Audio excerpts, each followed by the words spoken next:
Hello नमस्कार दोस्तों, स्वागत है आपके अपने YouTube channel DS Rajput education में। तो साथियों, आज अपन लोग देखने वाले हैं शिक्षण विधियां और उनके जनक। तो साथियों, आपको ये बाल मनोविज्ञान में ये क्वेश्चन आंसर पूछे जाते हैं, प्रतिपादक पूछे जाते हैं, सिद्धांत पूछे जाते हैं, ठीक है, शिक्षण से संबंधित। तो साथियों, पहले अपन लोग शिक्षण को कवर करते हैं, शिक्षण को देखते हैं, ठीक है।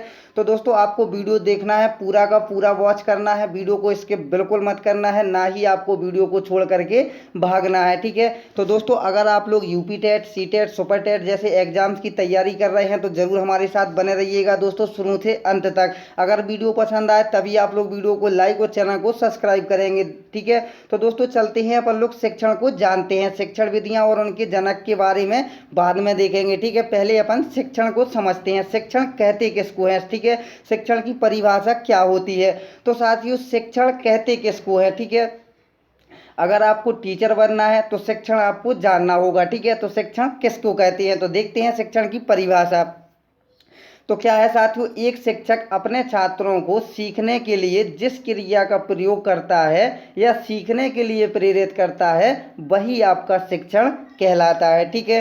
तो पूछा, अगर आपसे कोई पूछ ले कि दोस्तों शिक्षण किसको कहते हैं, ठीक है, तो शिक्षण किसको कहते हैं, आपको याद रखना है कि शिक्षक अपने छात्रों को सीखने के लिए जिस क्रिया का प्रयोग करता है या सीखने के लिए बच्चों को प्रेरित करता है, साथियों वही क्या कहलाता है, शिक्षण कहलाता है, ठीक है। तो शिक्षण के बारे में थोड़ा सा और जानते हैं। गणित का जो संबंध होता है वो सबसे ज़्यादा किस में होता है, तो वो होता है साथियों विज्ञान के साथ। अगर आपसे कभी क्वेश्चन पूछ लिया जाए या क्वेश्चन बन जाए कि गणित का संबंध सबसे ज़्यादा किस में होता है, कौन से सब्जेक्ट में होता है इसका रिलेशन, ठीक है, तो साथियों ये होता है विज्ञान के साथ। नेक्स्ट पॉइंट है आपका, गणित विषय में प्रयोग किया जाता है। तो गणित विषय में क्या प्रयोग किया जाता है, दृश्य सामग्री प्रयोग की जाती है दोस्तों, श्रव्य सामग्री प्रयोग की जाती है। दृश्य, श्रव्य सामग्री, ये सभी इतनी जो आपकी सामग्रियां हैं, ये लगभग सभी सामग्रियां प्रयोग में लाई जाती हैं गणित विषय में। तो नेक्स्ट देखते हैं शिक्षण की प्रमुख विधियां, ठीक है। तो शिक्षण की प्रमुख विधियां देखते हैं। सबसे पहले कौन सी विधि है, विश्लेषण विधि होती है, संश्लेषण विधि है आपका, सेकंड थर्ड है आपका आगमन विधि, और चौथा है आपका निगमन विधि, ठीक है। तो संश्लेषण विधि के बारे में जानते हैं, और आपका विश्लेषण विधि के बारे में, आगमन विधि के बारे में और निगमन विधि के बारे में। इनकी परिभाषा देखेंगे, इनकी प्रतिपादक देखेंगे, इनकी विशेषताएं देखेंगे अपन लोग, ठीक है। तो देखते हैं नेक्स्ट क्या दिया हुआ है, विश्लेषण विधि।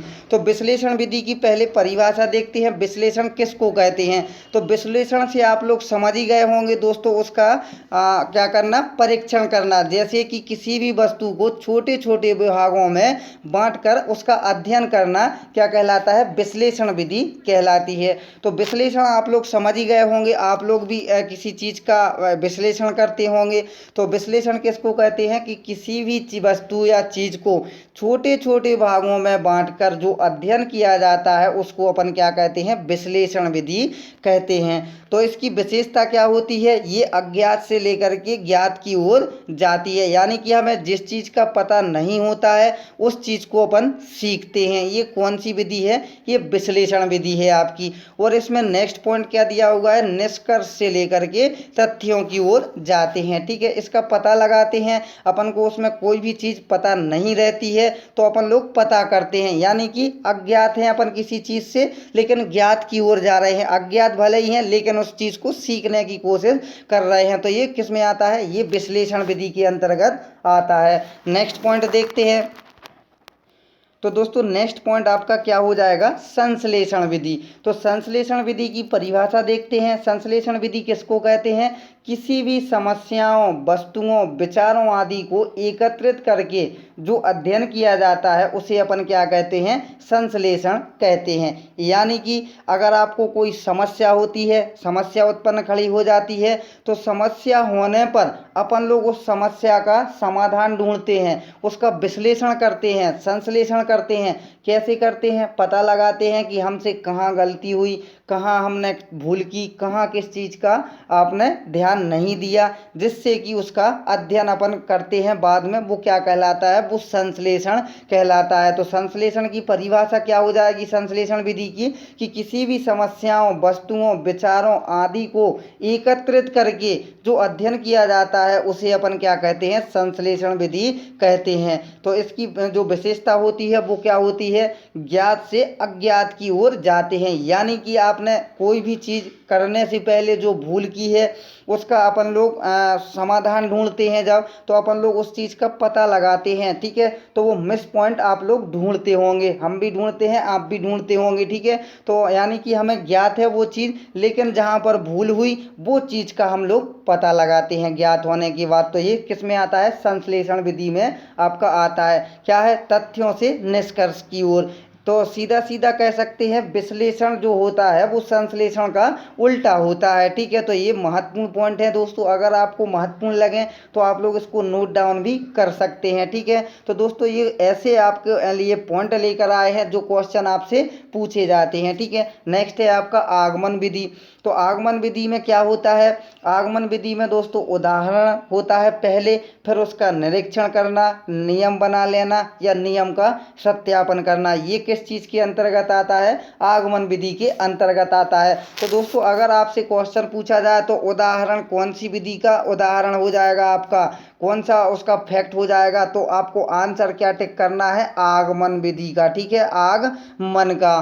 तो उदाहरण किस चीज़ का वो है, आगमन का आपका। नेक्स्ट देखते हैं निगमन विधि किसको कहते हैं, इसमें नियम विधियों का प्रयोग किया जाता है। यानी कि सीधा सीधा पॉइंट होगा आपका जो होगा वो नियम से लेकर के उदाहरण की ओर जाएगा। यानी कि पहले इसका नियम होगा फिर आपका उदाहरण होगा, लेकिन आपका जो आगमन विधि है उसमें आपका पहले उदाहरण होगा फिर उसका नियम होगा। यानी किसी भी चीज़ के लिए आप लोग पहले उदाहरण देंगे, फिर आपका उसका प्रत्यक्ष दर्शन जो कराएंगे वो किस में आ जाएगा, वो आ जाएगा आपका आगमन विधि में, ठीक है। तो इसमें क्या होगा, निगमन विधि में क्या होगा, इसमें जस्ट आपका अपोजिट होगा। क्या होगा, इसमें पहले नियम होगा फिर आपका उदाहरण होगा। पहले आप लोग नियम बताएंगे किसी भी चीज़ का, इसके बाद आप लोग उदाहरण की ओर जाएंगे। नेक्स्ट है आपका सामान्य से विशिष्ट की ओर, इसी का उल्टा हो जाएगा आपका आगमन, ठीक है। तो विशिष्ट से सामान्य की ओर आगमन चला जाएगा।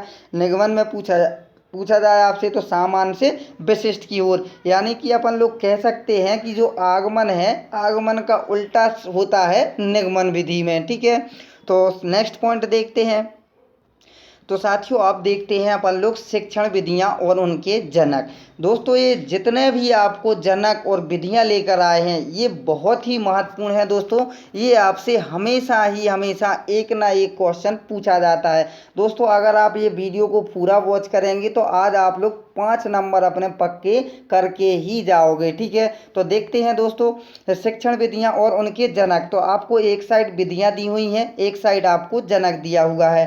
तो आगमन विधि अगर आपसे कभी भी पूछा जाए एग्जाम्स में कि आगमन विधि के जनक का नाम क्या है, या आगमन विधि के जनक हैं या आगमन विधि के प्रतिपादक हैं, तो आगमन विधि के जो जनक हैं वो हो जाएंगे आपके अरस्तु, ठीक है। उसी के साथ साथ आप लोग देखेंगे निगमन विधि के भी जो जनक हैं वो कौन हो जाएंगे, अरस्तु हो जाएंगे, ठीक है। तो आगमन विधि और निगमन विधि अगर आपसे पूछ लिया जाए कि इनके जनक का नाम क्या है तो आपको आंसर एक ही टिक करना है, अरस्तु, ठीक है। आगमन विधि और निगमन विधि अगर क्वेश्चन अलग अलग पूछ लिया जाए तो आपको घबराना नहीं है, टेंशन नहीं लेना है दोस्तों। एक ही है इनके जनक और प्रतिपादक, ठीक है। आगमन विधि के भी अरस्तु हैं, निगमन विधि के भी अरस्तु हैं, ठीक है। नेक्स्ट क्वेश्चन देखते हैं। जो सबसे अधिक क्वेश्चन पूछा जाता है वो आगमन का पूछा जाता है और आपका प्रश्नोत्तर विधि पूछी जाती है, प्रश्नोत्तर या सुकराती विधि, ठीक है। तो इसके जो जनक हो जाएंगे वो आपके सुकरात हो जाएंगे, ठीक है। तो सुकराती तो पूछा नहीं जाएगा, सुकराती अगर पूछा जाएगा तो आप लोग समझ जाओगे सुकरात है। लेकिन जो क्वेश्चन आते हैं आपसे आपके लिए एग्जाम्स में वो थोड़े से घुमा फिरा कर क्वेश्चन पूछे जाते हैं। तो आपसे पूछा जाएगा कि प्रश्नोत्तर विधि के जनक कौन है? तो आपको आंसर क्या टिक करना है? सुकरात। एक विधि इन्होंने और दी है सुकराती विधि, जिसको कि अपन प्रश्नोत्तर विधि के नाम से भी जानते हैं। तो आपको आंसर एक ही टिक करना है, सुकरात। ठीक है। प्रोजेक्ट विधि, तो प्रोजेक्ट विधि भी आपको याद रखना है। प्रोजेक्ट विधि के जो आपके प्रतिपादक हो जाएंगे या जनक हो जाएंगे वो किर्कपैट्रिक लिखा हुआ है, लेकिन सही नाम जो लिया जाता है एग्जाम्स में आता है दोस्तों, वो किलपैट्रिक आता है। ठीक है। तो किर्कपैट्रिक भी अगर आप के लिए आ जाए प्रोजेक्ट विधि में, तब भी आप लोगों को ये याद रखना है। ठीक है। तो दोस्तों इसकी हम आपको ट्रिक भी बताते हैं। हमने आपको पहले भी एक वीडियो प्रोवाइड करा दी है दोस्तों, ट्रिक आपको जनक और उनके प्रतिपादकों के बारे में। तो इसकी थोड़ी सी ट्रिक की एक झलक देख लेते हैं। प्रोजेक्ट विधि दी हुई है दोस्तों, यहाँ पर किलपैट्रिक दिया हुआ है। ये कैसे याद रखना है दोस्तों? हम जो आपको ट्रिक बता रहे हैं वो केवल आपको याद कराने के लिए है, ये किसी को आहत पहुंचाने के लिए नहीं है दोस्तों। अगर किसी को बुरा लगता है तो दोस्तों माफ़ी चाहते हैं। ये ट्रिक जो है वो हम आपको केवल और केवल याद कराने के लिए बताते हैं। जो भी ट्रिक बताते हैं तो इसकी विधि भी आपको याद रखना है, प्रोजेक्ट विधि। ठीक है। किसकी है? किलपैट्रिक की। तो आपको याद कैसे रखना है? प्रोजेक्ट। और किलपैट्रिक से आपको याद रखना है, किलपैट्रिक से आपको याद रखना है किल। किल यानी कि मारना। अगर किसी को मारना हो दोस्तों तो आपको एक प्रोजेक्ट बनाना पड़ेगा, रणनीति बनानी पड़ेगी कि हम उसको कैसे मारें। तो किल, किल यानी कि मारना। तो मारने के लिए हमें क्या बनाना पड़ेगा? उस किसी भी व्यक्ति को मारना हो अगर, तो आपको क्या बनाना पड़ेगा? प्रोजेक्ट तैयार करना पड़ेगा, यानी कि आपको उसकी योजना बनानी पड़ेगी। तो आपको याद कैसे रखना है? मारने के लिए प्रोजेक्ट आपको बनाना पड़ेगा। तो किल से आपको किलपैट्रिक, प्रोजेक्ट से आपको प्रोजेक्ट विधि याद रखना है। ठीक है। नेक्स्ट देखते हैं खेल विधि। अब खेल विधि से आपको याद रखना है कार्लवेल कोक। कार्लवेल कोक नाम एक ही है, लेकिन आपको क्या करना है? तोड़ तोड़ कर आपको लिखना है। कार्लवेल और आपका कोक। ठीक है। तो इतना आप लोग तो समझते ही होंगे। खेल से आपको याद रखना है क्या? क्रिकेट का खेल। तो साथियों क्रिकेट में जो इंग्लैंड के खिलाड़ी हैं कार्लवेल कोक, ठीक है, कौन कौन से हैं? कार्लवेल कोक। ये खेल विधि से संबंधित हैं, यानी कि खेल से संबंधित हैं इंग्लैंड के खिलाड़ी। तो आपको कार्लवेल कोक ये किसके खिलाड़ी हैं? इंग्लैंड के। क्या करते हैं? खेल यानी क्रिकेट का खेल। ठीक है। तो आपको इससे याद रखना है खेल से कार्लवेल कोक। ठीक है। तो खेल विधि से आपको याद हो जाएगा कार्लवेल कोक। नेक्स्ट है आपका डाल्टन विधि। तो डाल्टन विधि के प्रतिपादक कौन है या जनक कौन है? Helen Parkhurst. ठीक है। तो नेक्स्ट देखते हैं हार्वर्ड विधि। तो हार्वर्ड विधि से आपको याद रखना है, हार्वर्ड से आप लोग हार्वर्ड याद रख ही सकते हैं। तो हार्वर्ड विधि किसने दी थी? हार्वर्ड विधि के जनक कौन हो जाएंगे? हार्वर्ड ही हो जाएंगे। नेक्स्ट देखते हैं किंडरगार्टन विधि। किंडरगार्टन विधि किसने दी थी? फ्रोबेल ने। तो किंडरगार्टन विधि, किंडर, किंडर से आपको याद रखना है किंडरगार्टन विधि। गार्टन से आपको याद रखना है गार्डन। ठीक है। गार्डन और किंडर से आपको छोटे छोटे बच्चों से याद रखना है। जब छोटे छोटे बच्चे दोस्तों गार्डन में घूमने जाते हैं तो गार्डन में उनको क्या दिखाई देता है? फ्रोवेल से आपको याद रखना है फूल उनको दिखाई देते हैं। फ्रोवेल, फ्लावर्स यानी फूल। तो फ्रोवेल से आपको याद रखना है फूल। तो जब बच्चे गार्डन में जाते हैं, किंडर, किंडर यानी छोटे बच्चे। ठीक है। तो छोटे बच्चे जब गार्डन में जाते हैं, गार्डन से याद रखना है गार्डन। और कहाँ जाते हैं? गार्डन में, बगीचे में खेलने जाते हैं तो उनको फ्लावर ही फ्लावर दिखाई देते हैं। तो आपको इससे याद रखना है। आई होप आपको ये याद जरूर हो जाएगा दोस्तों। ठीक है। नेक्स्ट देखते हैं मारिया मॉन्टेसरी के जनक कौन हो जाएंगे? तो मॉन्टेसरी विधि के जो जनक होंगे वो मारिया मॉन्टेसरी ही हो जाएंगे। इससे आप लोगों को ये याद बना रहेगा। नेक्स्ट देखते हैं ह्यूरिस्टिक विधि। तो ह्यूरिस्टिक विधि से आपको याद क्या रखना है? आर्मस्ट्रांग। ठीक है। तो ये ह्यूरिस्टिक विधि से आपको याद रखना है आर्मस्ट्रांग। ठीक है।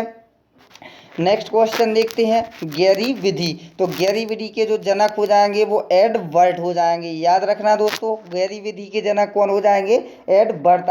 हो जाएंगे। नेक्स्ट देखते हैं बेनेटिका विधि।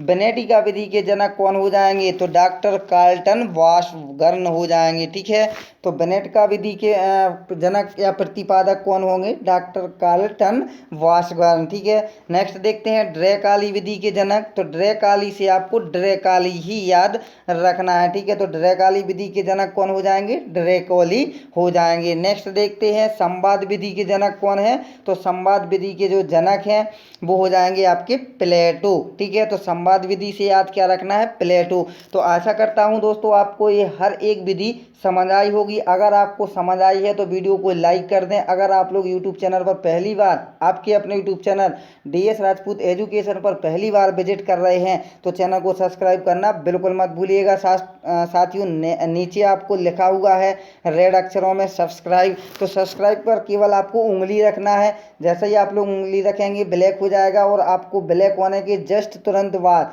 आपको एक बेल आइकन आएगा जिसको कि ऑल नोटिफिकेशन पर क्लिक करके आपको छोड़ देना है। ठीक है, इससे क्या फ़ायदा होगा? जैसे ही कोई वीडियो अपलोड होगी आपको उसका नोटिफिकेशन तुरंत मिल पाएगा और आप लोग नई नई वीडियो को देख पाओगे। ठीक है, तो आगे देखते हैं।